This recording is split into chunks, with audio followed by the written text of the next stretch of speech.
Ọlanaeze, ekene m unu. Ọmụwa ọzọ nwa Chinemelụ n'ọgbụ na-ekwu. O nwere ife ndị nsị ka m metụgasị ya aka. Na mbụ ka m kwugodo ihe nsị ka m kwuo. Ndị ụka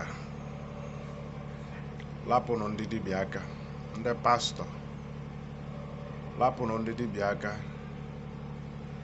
Ọkwa ofu ọlụ aha ka a na-alụ,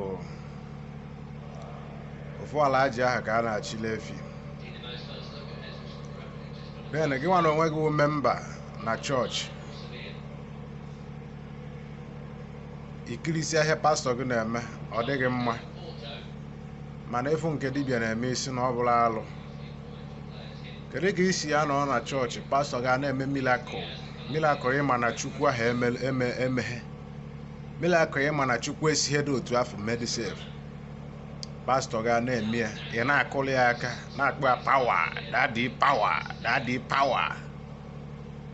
Mana ọ bụrụ dibịa melie, ịchọ ofufe kọ castigate ya dị dibịa, kpọọ onye all sorts of names. Ụmụ Igbo ka anyị mụrụkwanụ n'anya, ka anyị mụrụ n'anya, ka anyị mụrụ n'anya. Afụgo m a lot of prophecies a na-ebupụtasị. Church members a na chọọchị na-ekwe aka kwa, mana dibịa meso ịsọ one magic ọfịọ na omealụ n'ome nke a n'ome nke a. Kedu ibe o ji bata social media? But pastọ gị nọ na social media ịda complain. Igbo ka anyị mụrụkwa n'anya, onye aghọgburu ka agbalụ.